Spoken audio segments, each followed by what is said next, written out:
बिस्मिल्लाहिर्रहमानिर्रहीम। अस्सलाम वालेकुम नाज़रीन, आप यूट्यूब चैनल देख रहे हैं। मैं इमरान खान हूँ। ये वीलॉग ज़रा गौर से सुनिएगा क्योंकि इसमें मैं आपको बताऊँगा कि पाकिस्तान अपने आप को खुदा न खास्ता इस लड़ाई में फंसा सकता है। हमारे साथ क्या हो सकता है और सिचुएशन क्या है वो मैं आपको बाद में बताता हूँ, लेकिन पहले इस जंग में वो मरहला आ गया जो बहुत ख़तरनाक है और ये नहीं होना चाहिए। ये पूरा का पूरा जो खलीज है जिसमें Iran, Iraq, Saudi Arab, Kuwait, Bahrain, Qatar, UAE, Oman, ये सारे ममालिक जो हैं इनके अंदर तेल है और ये तेल की दौलत से माला माल है। ये लोग आज अमीर हैं तो इस वजह से कि इनके पास तेल की दौलत है और तेल से इन्होंने बेशुमार पैसा बनाया। अब तेल के कुएं अगर जलना शुरू हो जाएं तो ये पूरा रीजन जो है वो खंडरात में तब्दील हो जाएगा और वो जिस चीज़ का खतरा था वो हो गई और ईरान से इसका आगाज़ हुआ है और इराक के अंदर भी ये सिलसिला शुरू हो गया है। ईरान की जो ऑयल तनसीबात हैं उनके ऊपर शदीद तरीन हमला किया गया है। इसराइल ने दावा किया है कि 30 के करीब हमले किए गए हैं, यानी उनकी एयरफोर्स ने 30 के करीब बम मारे हैं और बहुत सारे जो ऑयल रिफाइनरीज और टैंकर्स इनके ऊपर अटैक किया गया है। ईरान ने कंफर्मेशन की है कि उनके 3 ऐसे डिपोज जहां पे वो तेल को स्टोर करते हैं वो तबाह हुए हैं और ऑयल रिफाइनरीज के हवाले से भी मुतजाद खबरें आ रही हैं। ये तो अगर नुकसान हुआ तो अरबों डॉलर का नुकसान है, बहुत बड़ा नुकसान है। और ईरान की ऑयल तनसीबात पर अगर हमला होगा तो ईरान इसका जवाब क्या देगा इसका भी आप अंदाजा कर सकते हैं। ये बहुत खौफनाक है। एक बात और आप अपने जहन में रखेंगे, ईरान ने इससे पहले एक धमकी दी थी और वो धमकी ये भी थी कि इसराइल की जो न्यूक्लियर साइट है जहां पे वो एटमी अपने मराकज़ उसने बनाए हुए हैं वो वहां पे भी उड़ाने की धमकी ईरान पहले दे चुका है। जबकि याद रखिएगा पूरे मिडल ईस्ट के अंदर तेल के कुएं हैं जिनसे अमेरिका भी फ़ायदा उठाता है, इसराइल भी फ़ायदा उठाता है। और अगर ये मामला उस तरफ चला गया तो पूरा इलाका जो है वो बड़ी हौलनाक पिक्चर उसकी आपको नज़र आना शुरू हो जाएगी। अब एक अमेरिकन तज्जियाकार हैं और ये साबिक फौजी भी हैं, ये डैनियल डेविस, ये डीप डाइव को इस वक्त लीड करते हैं। इन्होंने एक स्टेटमेंट दिया है। ये स्टेटमेंट कह रहा है कि इतलात के मुताबिक अब अमेरिका और इसराइल की जंग ईरान के तेल के बुनियादी ढांचे तक फैल रही है। ये वो कदम है जिसकी लिंडसे ग्राहम महीनों से वकालत कर रहे हैं, यानी वो पहले से खबरदार कर रहे हैं कि ये हो सकता है। अगर ये सच है तो इस बात का इम्कान बढ़ जाएगा कि ईरान भी जवाबी कार्रवाई में इसराइल के तवानाई के अहदाफ को निशाना बनाए, या इससे भी ज़्यादा खतरनाक सूरत हाल ये होगी कि वो खित्ते में अमरीका के इत्तहादी खलीजी ममालिक की तेल की तनसीबात पर हमला कर दे। इससे जंग इस तरह फैलेगी जो आलमी तवानाई की सप्लाई में तोसी और देर पा तातुल का बायस बनेगी। ये इकदाम ईरानियों को घुटने टेकने पर मजबूर नहीं करेगा, लेकिन इससे मशरिक़ वस्ता में तशद्दुद और इंसानी तकलीफ में बहुत इजाफा होगा। ये बात आप जहन में रखें नाजरीन कि ये आग से अब खेलना शुरू हो गया अमेरिका और इसराइल। फ्रस्ट्रेशन बहुत ज़्यादा बढ़ रही है ना। ईरान को रोकने की वो तमाम कोशिशें कर रहे हैं कि वो सरेंडर कर दे। सुप्रीम लीडर को शहीद कर दिया गया, इसके बावजूद ईरान ने सरेंडर नहीं किया। बच्चियां शहीद हो गई, लगभग 1,500 लोग ईरान में शहीद हो चुके हैं अब तक, इससे कुछ कम है, लेकिन ईरान ने सरेंडर नहीं किया। बड़ा शदीद उनके इंफ्रास्ट्रक्चर का नुकसान किया गया और अब जो उनके तेल के ज़खायर हैं उनके ऊपर अटैक किया जा रहा है। अगर जवाबी कार्रवाई में ईरान भी यही करता है इसराइल में या जहां जहां पे अमरीकी मफादात हैं, मिसाल के तौर पे इराक के अंदर उन्होंने अटैक किया और अमेरिकन वहां से निकले। इराक से जो अमेरिकन निकल के जा रहे हैं वो सारे वो हैं जो तेल के कारोबार से मुंसलिक हैं। ये सारे वो लोग हैं जो इराक से तेल निकालने का काम कर रहे हैं और अमरीकी कंपनियां इराक से तेल निकालती हैं, उससे बहुत पैसा बनाती हैं। यही चाहते हैं कि वो सारे खत्ते का तेल उनके कंट्रोल में आ जाए और पैसा डायरेक्ट अमेरिकन इकोनॉमी के अंदर जाए। यही उनका फॉर्मूला है हमेशा से। अब ईरान के उन्होंने जब ये वहाँ पे आग लगाई है और तबाही फैलाई है तेल के डिपोज पे और रिफाइनरीज पे, तो फिर ईरान ने इराक के अंदर ये किया है और अमेरिकन मफादात को नुकसान पहुंचाया। वहां पे कुछ कंपनीज के जो एसेट्स हैं उनके ऊपर अटैक भी किया ईरान ने। अब मिडिल ईस्ट क्या इससे महफूज रहेगा, ये बहुत बड़ा सवाल है। सऊदी अरब ने कॉल करके बुलाया पाकिस्तानी फील्ड मार्शल को। सऊदी वज़ीर दिफा खालिद बिन सलमान ने मुलाकात की है फील्ड मार्शल आसिम मुनीर से और जो उन्होंने स्टेटमेंट जारी किया उस स्टेटमेंट से यानी ये तासुर दिया कि हमारा और पाकिस्तान का एक दफाई मुआहदा है, तो अब टाइम आ गया कि पाकिस्तान आके अपनी ड्यूटी पूरी करे। अब दिफाई मुआहदा तो बड़ा सेलिब्रेट किया गया था सऊदी अरब में, पाकिस्तान और सऊदी अरब के बीच में, तो फील्ड मार्शल वहां पहुंच गए। अब उन्हें सऊदी अरब की बात माननी पड़ेगी। क्यों माननी पड़ेगी, वजह मैं आपको बताता हूं। $6 अरब तो सीधा सीधा सऊदी अरब का हमारे कौमी खजाने में पड़ा हुआ है। हमारे रिजर्व के अंदर $6 अरब जिसे हम बार बार वो करवाते हैं, रोल ओवर करवाते हैं, वो सऊदी अरब का पैसा पड़ा हुआ है हमारे पास। और बार बार हम उनसे उधार तेल भी लेते हैं, उनसे इमदाद भी लेते हैं। ये सारी चीज़ें आप बार बार जो लेते हैं। और एक दिन पहले सऊदी अरब ने यह भी खबर दी, उन्होंने बाकायदा खबरदार किया कि हम इमदाद बंद कर रहे हैं क्योंकि आप इमदाद को गलत इस्तेमाल करते हैं, इस बात का खदशा है। तो आप पहले इस्लाहात करें, उसके बाद आर्मी चीफ को जाना पड़ा। पाकिस्तान इससे बाहर रहना चाहता था लेकिन आर्मी चीफ को बुलाया गया क्योंकि इन्होंने अपनी मर्जी से, फील्ड मार्शल साहब ने सऊदी अरब के साथ एक दिफाई मुआहदा किया था। उस वक्त जो लोग बात कर रहे थे उन्हें गद्दार कहा जा रहा था। देखें, जब खादमैन हरमैन शरीफैन का एक बड़ा मुकाम है सऊदी अरब के हुक्मरानों के पास और उसका सारे एहतराम करते हैं। हिजाज मुकद्दस यानी मक्का और मदीना, इसकी हिफाजत के लिए दुनिया के सारे ममालिक और सारे मुसलमान इकट्ठे होंगे, चाहे वो ईरानी हो, इराकी हो, शामी हो, मिस्री हो या मिडल ईस्ट के रहने वाले हो, सारे इकट्ठे हो जाएंगे। वो मसला नहीं है। मसला ये है कि जब पाकिस्तान ने सऊदी अरब के साथ एक दिफाई मुआहदा किया आसिम मुनीर साहब की ख्वाहिश पे, तो क्या इसको पार्लियामान में डिस्कस किया गया? क्या इसके ऊपर बहस व मुबाहिसा हुआ? क्या यह देखा गया कि किन दुश्मनों से सऊदी अरब को महफूज रखना है? यानी अगर इसराइल से आपने सऊदी अरब को बचाना है या किसी और मुल्क से जो जारहियत करने के लिए आए तो वो तो बड़ी अच्छी बात है। लेकिन अगर दो बरादर इस्लामी मुल्क किसी वजह से आपस में लड़ पड़े, यानी सऊदी अरब में अमरीकी अड्डे हैं और वहां से ईरान के ऊपर अटैक होता है, ईरान वापस उन अड्डों पर अटैक करता है। अब अगर दो मुल्कों के अंदर इस किस्म की सिचुएशन बन के लड़ाई हो जाए तो पाकिस्तान क्या करेगा? ये तो बहस ही नहीं हुई, इस पर तो बात ही नहीं हुई। और पार्लियामेंट से बाला बाला ये एक दिफाई मुआहदा कर लिया तो अब जाकर इनको सपोर्ट देनी पड़ेगी। तो क्या पाकिस्तान इस लड़ाई में अमली तौर पे उतर जाएगा? पाकिस्तान के पास रास्ता कोई नहीं। अगर सऊदी अरब कहेगा उतरो तो फिर उतरना पड़ेगा, क्योंकि बड़े एहसानात हैं सऊदी अरब के पाकिस्तान के ऊपर और वो हमेशा से हम पे एहसानात करते चले आए। पाकिस्तानी सबसे ज्यादा जिस मुल्क में काम करते हैं वो सऊदी अरब है। बहुत बड़ी तादाद में लेबर क्लास सऊदी अरब में काम करती है, वहां से ज़र मुबादला पाकिस्तान में भेजते हैं, रियाल आते हैं पाकिस्तान में।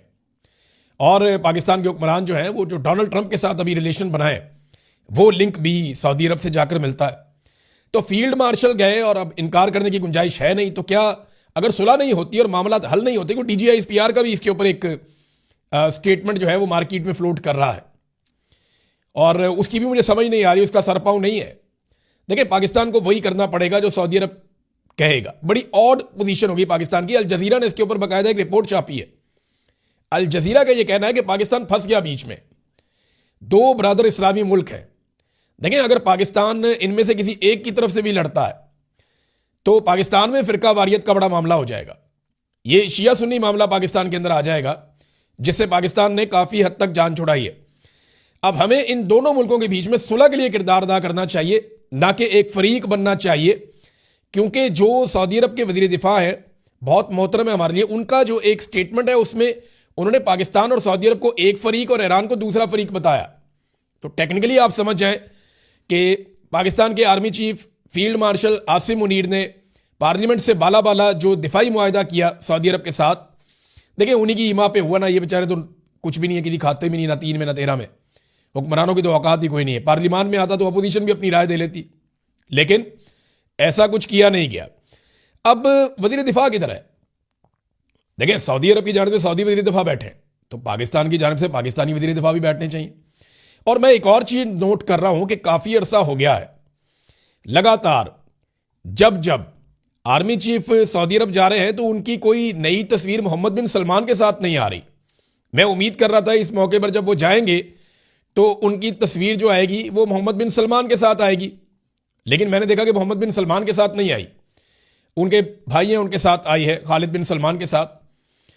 तो ये एक अजीब चीज है। पाकिस्तान इसमें से कैसे निकलता है? मेरी तो दुआ है कि ये जंग खत्म हो जाए और पाकिस्तान किसी बड़े इम्तिहान से बच जाए। अब आ जाए ख्वाजा आसिफ, वजीर दिफा की तरफ। वजीर दिफा जो है वो सहमा हुआ है, डरा हुआ है, खौफजदा है। एटमी ताकत का वजीर दिफा, वो क्या कह रहा है? We will be targeted 1 by 1, हमें बारी बारी निशाना बनाया जाएगा, शिकार किया जाएगा, क्योंकि हमें इत्तफाक नहीं है, हमें अल्लाह पे भरोसा नहीं है, हमारा अल्लाह पे एतकाद नहीं है। आज फलस्तीनियों और ईरानियों को मारा जा रहा है, निशाना बनाया जा रहा है। कल gradually all will fall prey to missionaries of Zionist and their cords. अब ये जनाब ख्वाजा आसिफ साहब हैं, वो कह रहे हैं कि जो ये सेहूनी गिरोह है उनका निशाना कल हम भी बनेंगे सारे। आज ईरानियों को और निशाना बनाया जा रहा है फ़लस्तीनियों को। ख्वाजा आसिफ सहमे हुए हैं, डरे हुए हैं, वो बात कह रहे हैं कि ईरानियों के साथ जुल्म हो रहा है, सेहूनी उनके ऊपर जबर कर रहे हैं। वज़ीर आज़म और आर्मी चीफ वो स्टेटमेंट दे रहे नहीं, ईरान गलत कर रहा है, उसको ये नहीं करना चाहिए। तो पाकिस्तान की बड़ी अजीबोगरीब सिचुएशन है। वज़ीर दिफा किधर है, उसको जाकर ये बात करनी चाहिए थी, लेकिन वज़ीर दिफा को बाईपास किया पाकिस्तान की आर्मी चीफ ने। और ये कोई पहली दफ़ा नहीं हुआ, ये बार बार होता है, ये बार बार होता है। हम हमेशा से ये होता हुआ देख रहे हैं कि पाकिस्तानी सियासतदानों की किसी किस्म की कोई औकात नहीं होती।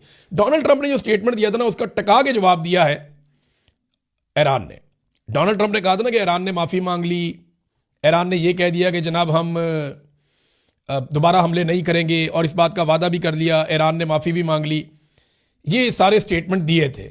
अब इस पे ईरानी वज़ीर ख़ारजा इराक़ची का बयान आया। नहीं, डोनाल्ड ट्रंप ने कहा ना वो तो बहुत मारा हमने, और हम और बहुत ज़्यादा मारेंगे, हम बड़े अटैक करेंगे। उसके बाद वो उनकी जो तेल की तनसीबात हैं, जो तेल था, ज़खायर थे, वो सारे उनको आग लगा दी। तो इस पर डोनाल्ड ट्रंप का जो ट्वीट था या स्टेटमेंट था, उसका जवाब आया। ईरानी वज़ीर ख़ारजा इराक़ची ने कहा कि हमारे खित्ते में कशीदगी कम करने के लिए हमारे सदर ने जिस खलूस और खुलेपन का इजहार किया, वो इस शर्त के साथ मशरूत था कि हमारे पड़ोसियों की फ़िज़ाई हदूद, सरजमीन और पानी को ईरानी अवाम पर हमले के लिए इस्तेमाल ना किया जाए। ताहम सदर ट्रंप ने हमारी सलाहियतों, अज़म और इरादे का गलत अंदाज़ा लगाया, जिसकी वजह से ये कोशिश फ़ौरन ही नाकाम हो गई। यानी यहाँ पे खित्ते में अमन होने लगता है, डोनाल्ड ट्रंप का स्टेटमेंट फिर आग लगा देता है। अगर मिस्टर ट्रंप तनाव में मजीद इजाफा करना चाहते हैं तो हमारी ताकतवर मुसल्लह अफवाज तवील अरसे से हर तरह की सूरत हाल के लिए तैयार है और इन्हें मुंह तोड़ जवाब दिया जाएगा। ईरान की जानिब से अपने दिफा के हक में की जाने वाली किसी भी जवाबी कार्रवाई की तमाम तर जिम्मेदारी अमरीकी इंतजामिया पर आयद होगी। ट्रंप की एक हफ्ते की गलत फहमी और गलत मुहिम जोई की वजह से जहां नौजवान फौजियों की जानों का ज़िया हुआ है, वहीं अमरीकी फौज को पहले से ही $100 अरब का माली नुकसान भी हो चुका है। मार्केटें दोबारा खुलेंगी तो ये अखराजात मजीद बढ़ जाएंगे और इसका बराह रास्त बोझ पंपिंग स्टेशनों के जरिए आम अमरीकी शहरियों पर मुंतकिल हो जाएगा। अच्छा, वो अब एक और खबर भी आई हुई है, वो उसका हवाला भी उन्होंने दिया ईरानी वज़ीर ख़ारजा ने, और ख़बर आई है अमेरिका की 18 इंटेलिजेंस एजेंसियों की जानिब से। अमेरिका में ना 18 इंटेलिजेंस एजेंसियां हैं जो काम करती हैं अमेरिकन नेशनल इंटेलिजेंस एजेंसी के ज़ेरे असर। खबर यह है कि ईरान में रजीम चेंज मुमकिन नहीं है। ये 18 इंटेलिजेंस एजेंसियों की मुश्तरका रिपोर्ट आई है और ये खुफिया रिपोर्ट लीक हुई है वाशिंगटन पोस्ट में, और वहाँ पे ये रिपोर्ट छप गई है। और भी कोई रिपोर्टें छपी हैं। 13 मिनट की एक वीडियो है, वो वीडियो उसके बारे में क्या है मैं आपको भी बताता हूँ थोड़ी देर में। आप हैरान हो जाएंगे कि किस किस्म के हकायक अब सामने आना शुरू हो गए हैं और अमेरिका में से सामने आ रहे हैं। उन्होंने कहा जी कि ये रिपोर्ट एजेंसियों की कह रही है कि ईरान के खिलाफ जंग हर सूरत में नाकाम हो जाएगी। मिस्टर ट्रंप के एलची को भी खबरदार किया था कि जंग शुरू करने से पहले उनकी सौदेबाजी की पोजीशन बेहतर नहीं होगी। सवाल यह है कि क्या ये बातें सदर तक पहुंचाई गई थी? उन्होंने कहा जी कि सदर ने मशरिक़ वस्ता में एक दलदल में खुद को और अपनी फौज को फंसा दिया है और नेतन्याहू ने डोनाल्ड ट्रंप का कंधा इस्तेमाल करते हुए अमेरिका को जंग के अंदर धकेल दिया है। ये इस किस्म का इनका स्टेटमेंट है, इन्होंने जवाब दिया है डोनाल्ड ट्रंप को। अब आ जाए नाजरीन उस 13 मिनट की वीडियो की तरफ। ये अमरीकी वजारत खारजा के दफ्तर के साबिक सरबराह हैं और इनकी जानिब से एक स्टेटमेंट सामने आया है और जो तफसीलात इन्होंने बताई हैं वो बहुत हैरान कुन है। वो ये कहते हैं कि मैंने सुबह 13 मिनट की एक वीडियो देखी, CNN से नहीं बल्कि इसराइल के अंदर से एक हकीकी वीडियो मैंने देखी जो मीडिया पे भी नहीं आई। ये बिल्कुल वादे था कि इसराइल शदीद हमलों की जद में है। मेरा ख्याल है कि नेतन्याहू 90% वक्त जहाज के अंदर ही गुजारता है और मुसलसल प्रवास करता रहता है। वो मैदान जंग से अपने आप को दूर रखने की कोशिश कर रहा है क्योंकि वो जानता है कि सबसे बड़ा हदफ वो खुद है। साथ ही उन्होंने बताया कि तिल अवीव इंतहाई शदीद और मुसलसल हमलों की जद में है। ये कोई लहर या वक्फे से होने वाला हमला नहीं है, मगर लगातार मुसलसल तौर पर बेरहमाना हमले हो रहे हैं इसराइल के ऊपर। मजीद ये कि इस 13 मिनट की वीडियो के आखिरी हिस्से में यह देखा जा सकता है कि जैसे जैसे वक्त गुजरता गया है इसराइली फिजाई दिफाई मिसाइलों की फायरिंग कम होती गई है और आखिर में आखिरी 60 सेकंड में कोई इसराइली दिफाई मिसाइल फायर नहीं हुआ। ईरानी मिसाइल सीधे दाखिल होकर अपने अहदाफ को निशाना बना रहे थे जो वीडियो के अंदर उसने देखा। देखिए, ये बात एक हकीकत है। पहले आप नेतन्याहू का दावा सुन लें, फिर ये हकीकत मैं आपके सामने रखता हूं। नेतन्याहू ने कहा कि हमने ईरान के सरकारी मराकज, जौहरी तनसीबात, कमांड सेंटर्स और फौजी अड्डों को तबाह कर दिया। इसके अलावा असला फैक्ट्रियां, मिसाइल डिपो और सैकड़ों बैलिस्टिक मिसाइल लॉन्चर्स को भी निशाना बना दिया। ये नेतन्याहू ने कहा है। लेकिन हकीकत क्या है? हकीकत यह है कि बहुत सारी जगहों पे डिकॉयर्स लगाए हुए हैं ईरानियों ने। ये लोग हैरान हो रहे थे, ये बहुत पुरानी टेक्नोलॉजी है। ये हवा भर के खड़ा कर देते हैं हेलीकॉप्टर को, जहाज़ को, टैंक को, और मुख्तलिफ जगहों पे फैला देते हैं। तो दुश्मन ये समझता है कि जनाब ये तो नीचे वो इनका असलहा है, इनके जहाज़ हैं, इनके टैंक्स हैं, इनके हेलीकॉप्टर हैं, इनको तबाह करो। वो ऊपर से महंगे महंगे मिसाइल मारते रहते हैं और फ़र्क ही कोई नहीं पड़ता। वो $1000 का भी नहीं होता, $1000 का भी नहीं होता। ये चाइना बेशुमार बनाता। चाइना की एक छोटी सी फैक्ट्री रोज़ाना 1000 बना सकती है। बस इसके अंदर आपने हवा भरनी है एक मशीन के ज़रिए से, और 2 मिनट के अंदर आपका बेहतरीन तैयारा ज़मीन पे खड़ा होता है। और किसी भी सैटेलाइट में, किसी भी जहाज़ पर से देखने में, किसी भी सिस्टम से आप देखें तो आपको ऐसा ही लगता है कि जैसे वो नीचे जहाज़ है या हेलीकॉप्टर है या टैंक्स खड़े हैं या दिफाई निज़ाम है या जो भी है। वो ईरान ने डिकॉयर्स लगाए, उनके ऊपर बार बार अमेरिका अटैक करता है। कई जगहों पे तो ज़मीन पे पेंट कर दिया उन्होंने। अमेरिका वहाँ पे अटैक करता है, पता चलता है कि वो तो जाली था, और बहुत महंगे मिसाइल वहाँ पे बरसा के वो निकल जाते हैं। नाज़रीन, ईरानी सिक्योरिटी कौंसिल के सरबराह अली लारंजानी ने एक दावा किया है कि उनके पास ये रिपोर्ट्स हैं कि अमरीकी फ़ौजी कैद किए गए, यानी उन्हें गिरफ्तार भी किया गया है। कुछ उन्होंने खुद दावा किया, कुछ उन्होंने कहा जी मेरे पास ये रिपोर्ट्स हैं। तादाद उन्होंने नहीं बताई, लेकिन उन्होंने कहा कि अमरीकी फ़ौजी गिरफ्तार किए गए हैं। अगर ऐसा है तो आपको आने वाले दिनों में इसकी वीडियो नज़र आ जाएगी। लेकिन एक चीज़ मैं आपको कंफर्म करूं कि जहां ईरान ने यह कहा था कि हम अरब ममालिक के ऊपर अटैक नहीं करना चाहते, हम मादरत चाहते हैं क्योंकि हमें अटैक करना पड़ता है उस वक्त जब उनकी सरजमीन से हम पे अटैक होता है, तो गुज़िश्ता रात को दोबारा ईरान ने अटैक किया है। अब रात को लेट नाइट ये इंफॉर्मेशन आई कि ईरान ने बहरीन, कुवैत, सऊदी अरब और इराक में मौजूद अमरीकी फ़ौजी अड्डों पर हमले किए। ये हमले उन बेसिस के खिलाफ किए गए जो गुज़िश्ता शाम ईरान के खिलाफ इस्तेमाल हुए थे। जो अड्डे ईरान के खिलाफ इस्तेमाल हुए उनके ऊपर उन्होंने वापस अटैक कर दिया। अब देखें ना, इन अरब ममालिक की सूरत हाल ये है कि ये अमेरिका को मना कर नहीं सकते, इसराइल को रोक नहीं पा रहे। वो यहाँ से अड्डे इस्तेमाल करते हुए ईरान पे अटैक कर रहे हैं। उधर से ईरान वापस अटैक करता है तो ये माइंड करते हैं कि जी हमारी सरजमीन पे अटैक क्यों हो रहा है। ये बड़ी अजीबोगरीब सिचुएशन है। अब इसमें पूरा रीजन जल के खाक हो सकता है अगर होश के नाखून इन लोगों ने ना लिए। अमेरिका तो वापस चला जाएगा अपने फौजी लेके, अपने बहरी जहाज लेके। खंडर तो ये इलाका बन जाएगा, नुकसान तो इस इलाके का हो जाएगा। आज यूएई से बेशुमार बिजनेसमैन वो निकलना चाहते हैं, लोग अपना पैसा निकाल के भाग रहे हैं। एक एक फ्लाइट का लोग 2-2, $2.5 लाख भी दे रहे हैं कि हमें यहां से किसी तरह निकाल दो। लोग निकलना चाहते हैं फौरी तौर पे। नाजरीन, डोनाल्ड ट्रंप ने चढ़ाई कर दी बरतानिया के ऊपर। हैरत अंगेज लग रहा है ना आपको? इनके बड़े जबरदस्त ताल्लुकात होते थे, बरतानिया सबसे मजबूत इत्तेहादी था। ट्रंप ने कहा the United Kingdom our once great ally may be the greatest of them all, यानी हमारा सबसे बेहतरीन और अजीम साथी था बरतानिया। उसने कहा जी फाइनली उसने बहुत संजीदगी से सोचने के बाद 2 एयरक्राफ्ट कैरियर जो है मिडिल ईस्ट में भेजे हैं। That's okay prime minister Starmer, ठीक है वजीर आजम Starmer, we don't need them any longer, हमें उनकी जरूरत नहीं है। ये डोनाल्ड ट्रंप ने जवाब दिया लंदन को, बरतानिया को। यानी बरतानिया ने यहां से हथियार भेजे और अब डोनाल्ड ट्रंप ने कहा हमें उसकी जरूरत नहीं है, लेकिन हम इसे याद रखेंगे। We don't need people that join war after we have already won. हमें आप लोगों की जरूरत नहीं है उस वक्त जब हम ऑलरेडी जंग जीत चुके हैं, ये डोनाल्ड ट्रंप ने कहा। देखिए बाकी ममालिक, चाहे यूरोप है चाहे बरतानिया है, ये और भी बहुत सारे मुल्क हैं, वो इस लड़ाई में क्यों नहीं उतर रहे? वो सारे ये जानते हैं कि इंसानों ने जितने खतरनाक हथियार बना लिए दूसरी जंग अजीम के बाद, और जिस तरह रशिया और चाइना साथ खड़े हैं ईरान के, ऐसी सूरत हाल में अगर वो इस जंग का हिस्सा बनेंगे तो उनके मुल्क के ऊपर भी इसका रद्देअमल आएगा। और वो एक ऐसी जंग शुरू नहीं करना चाहते जिससे पूरी की पूरी इंसानियत तबाह हो जाए। डोनाल्ड ट्रंप का मसला और है, उनका पूरा का पूरा करियर और हर चीज दांव पे लगी हुई है। डोनाल्ड ट्रंप या तो ऐवान सदर में रहेंगे या जेल में जाएंगे, ऐसा दिखाई दे रहा है। उनका मुआवजा तो पक्का है, वो अपने मुंह से कह चुके हैं मेरा मुआवजा होगा। और mid term election Donald Trump के जीतने के इम्कान है ही नहीं, बहुत बुरे हालात हैं। वो न्यूयॉर्क का मेयर नहीं जीत सके, ममदानी वहां पे इलेक्शन जीत गए।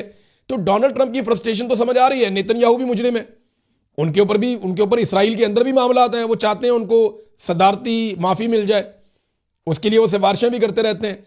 तो इनके हालात बड़े पतले हैं। इनकी लड़ाई तो समझ आ रही है, लेकिन यूरोप और बरतानिया अपने आप को इस हलाकत में डालना नहीं चाहता, क्योंकि वो ये जानते हैं कि जितने खौफनाक हथियार इस वक्त दुनिया में मौजूद हैं वो पूरी दुनिया को आग लगा देंगे। अब नाज़रीन, एक आखिरी खबर मैं आपको देता हूं, और ये भी पाकिस्तानी हुक्मरानों की ढिठाई और बेशर्मी है।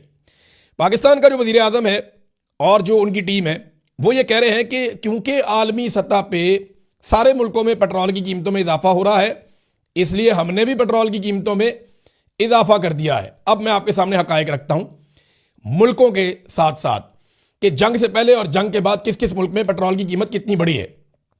पाकिस्तान में 266 से 321 तक पहुंची है, यानी ये जंग से पहले और जंग के बाद एक हफ्ते का डेटा है। इंडिया में 1 रुपया भी कीमत नहीं बढ़ी। बांग्लादेश में 5 रुपए कीमत बढ़ी है, यानी 125 का था 130 का हो गया। अफगानिस्तान में कीमत नहीं बढ़ी, उतने का ही है। नेपाल में 4 रुपए कीमत बढ़ी है, 186 का था 190 का हो गया। श्रीलंका में 365 का था, ये श्रीलंकन पैसे हैं, 370 का हो गया, यानी 5 रुपए वहां पे बढ़े हैं। तुर्की में 41 लीरा का था, 43 लीरा का हो गया, यानी 2 रुपए उनके बढ़े हैं।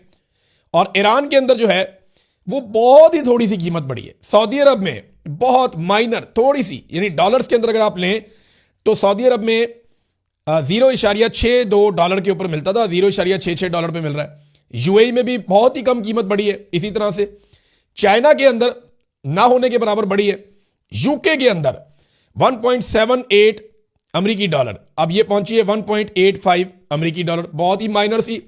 जर्मनी के अंदर 1.82 से 1.89, बहुत ही मामूली सी, यानी पाकिस्तानी रुपयों में चंद रुपए बनते हैं, चंद रुपए बनते हैं पाकिस्तानी रुपयों में, अगर आप इसका अंदाजा लगाएं तो। जबकि अमेरिका के अंदर 0.85 डॉलर, यानी $1 से कम में पहले मिलता था, अभी भी $1 से कम में मिलता है, 0.90। यानी इन सब ने जो कीमत बढ़ाई 5 से 10 रुपए पाकिस्तानी बनते हैं, 5 से 10-12 रुपए पाकिस्तानी बनते हैं। इन सब ने जो कीमत बढ़ाई है अपने अपने मुल्कों में, और हमने कितनी बढ़ाई? 55 रुपए। बाकी दुनिया की निस्बत 5 गुना ज्यादा पैसा हमने वसूल किया पाकिस्तानियों से। ये फैक्ट, ये फिगर तो मैं आपके सामने रख रहा हूं, जंग से पहले और जंग के बाद।